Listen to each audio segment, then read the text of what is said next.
Hi everyone, CJF Hotshot here, and welcome to me just talking about the Dawn of DC promo images that DC have announced on their DC Nation Twitter account. You know, their second one. Yeah, they should probably use that account more often, honestly, because that's where we get more of the comic stuff anyway.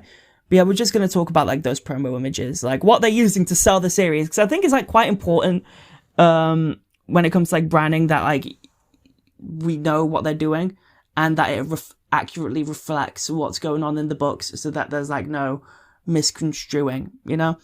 And speaking of, Dawn of DC Superman by Joshua Williamson and Jamal Campbell, The Takeover. It actually reflects what's going on in the series quite well. The only problem is that the promo art is by someone completely different, Nick Dragotta. Yeah, so if you've read Superman by Joshua Williamson by now, because it's like DC's biggest book right now, the artwork by Jamal Campbell, gorgeous. Like, you trust me on this one. Yeah. So why didn't they use Jamal Campbell to like do the promo image? Like, this is like one of the times where they could have just like Josh, like the cover of issue 1, and that would have been like better to advertise the series, you know? But now we're getting this instead, and it's just, you know? It's like, I know it's by someone else, but like, it looks really Riley Rosmo, and if you know me, I don't like that art style. It doesn't reflect most superheroes, and Superman is definitely a hero it does not reflect.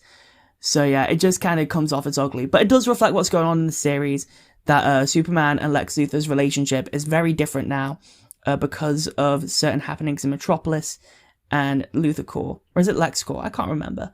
But yeah. Read Superman, I will say. Like, there's a few issues out now, I recommend reading it.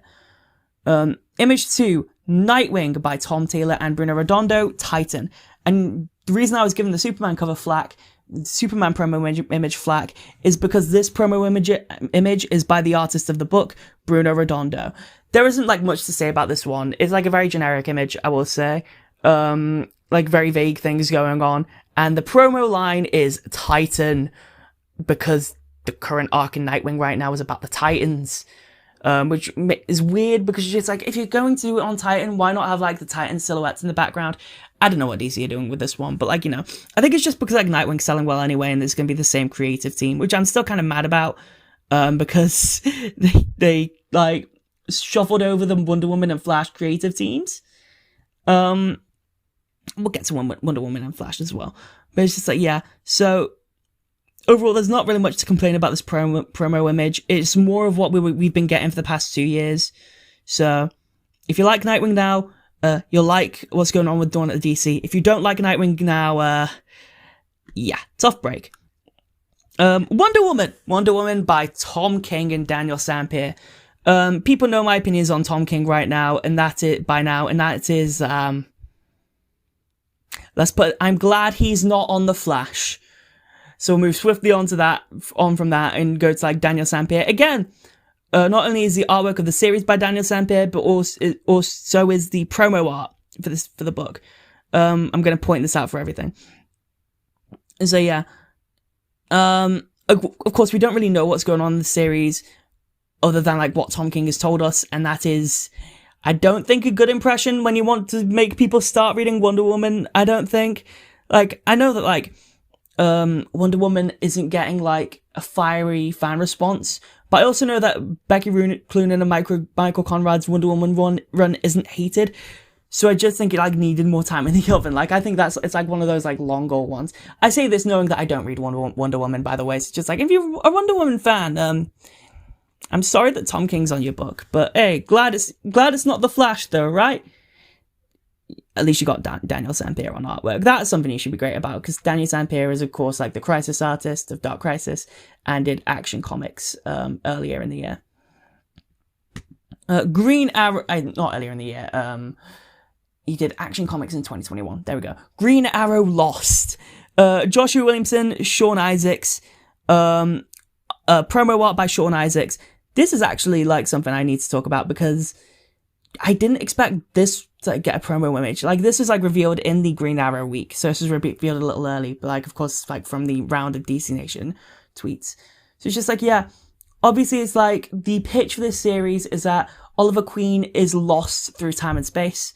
A lot like what happened to Batman in Final Crisis, only a bit more, you know, Green Arrowed, I guess. Like, I'm assuming if you read Green Arrow, you'll know. But, like, Green Arrow is not out yet, but I do recommend reading it, only because then it'll be turned into an ongoing, and then, you know, DC will have a better line, because like Green Arrow was like begging for a book for a few years, so I'm glad it's happening again. We also get to see Connor Hawke and Roy Harper in this series.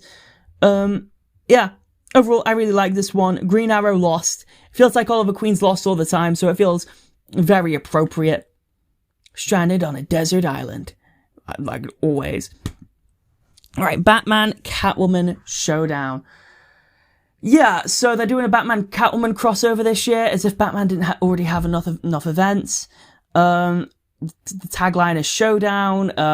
They're going to fight each other, I'm assuming. And, of course, Batman written by Chip Zdarsky, and Catwoman written by Tini Howard. Batman art by Jorge Jimenez, and Catwoman art by Nico Leon. So yeah, also, the promo art, again, is by Jorge Jimenez, although I don't actually think this is a good thing to, like, represent it, because, like, of course, it's, like, the bat symbol with claws through it, but it's also, like, it's not showing off Jorge Jimenez's artwork quite well, because it's, like, not drawing, like, anything except the bat symbol and Catwoman's claws. Yeah, Jorge Jimenez is also is back from a 6-month leave of Batman, because he's finished working with Mark Millar for now, I'm assuming. So he's back on Batman, although I wish DC would put him on any other hero, because I'm sick of Batman. Because, like, Jorge Jimenez has been on the Batman book longer than Chip Zdarsky has. And I know it's like, yeah, because, like, Jorge Jimenez has been on the book, I think, since James Tynion has started on it, if I'm not mistaken. If I am, let me know in the comments below. And of course, this is like a very similar like situation. It's just like it's a Batman Catwoman crossover, you know. If you're excited, cool. If you're not, it's still gonna sell because it's Batman. So DC don't have to put any effort into promoting it, really. Let's talk about The Flash, the series I actually like read. You know, I read some of the other ones too, but like this is the one I actually care about. So Dawn of DC's The Flash. Betrayal by Simon Spurrier and art by Mike Deodato Jr. Although the promo art is by Daniel Bayliss, so I have a similar situation with what's going on with Superman. The difference is I really like Daniel Bayliss's art, and of course, me being a Flash fanatic, Daniel Bayliss has of course done some variant covers for The Flash before. So yeah, I'm just confused why Mike Deodato Jr. didn't do the promo image, because I kind of thought he would, considering, you know. Because, like, they also, like, had another promo image for Simon Spurrier and Mike Deodato's run earlier, and that was by Mike Deodato Jr. So maybe maybe there's, like, an unused variant, or maybe it's just that Mike's wasn't finished yet, or the teeth looked a bit, So, yeah. For whatever reason, we're using Daniel Bayliss art for this, but I'm more interested in the tagline, Betrayal, because, like, people have, like, mentioned this ever since it was, like, revealed, because, like, what was it? It was Bleeding Cool, Rich Johnston, just, like, saying that Simon Spurrier's run on The Flash will be a betrayal to the Flash family, and I think that's a very bad way to advertise the series. This is, like, twice, where it's just, like, The Flash by Simon Spurrier has been, like, poorly advertised, because first it was, Mark Waid is returning to The Flash, which he isn't. He is for 6 pages, not for long term. And then it's Simon Spurrier's run on The Flash will be a betrayal, which is just like, yes, that's the tagline, and that's like the promo thing, but just don't bait out Flash fans like that, because we've been betrayed many times, and we've only just got our like faith in DC back. So don't do this. So who's betraying Wally West? I'm assuming Barry Allen, because you know, yeah. But at least Wally's still in the book. Yeah. People have actually been really contentious about the ident logo, you know, the same one. Where they put the Titans logo for Nightwing, they've put the red Flash logo, and people are saying, oh, this is a sign they're bringing Barry back. Like, just no. If you've read Flash 1 Minute War, This is the exact same logo that Jessie Quick had in her captions before she put on the Liberty Bell costume. It's just the generic Flash logo now. And for some reason they didn't colour it in white. That's all it is. So don't worry about it, okay? Yeah, it does have me skeptical, I will say. Overall, I'd actually rank this at number 4 in terms of the promo images. I'd say the best one is probably the one for Green Arrow. So yeah, obviously, like, pick up all these runs if you want. And hopefully I shall see you all next time, which should hopefully be the Howard Porter video. Yeah, alright. Peace, adieu, goodbye.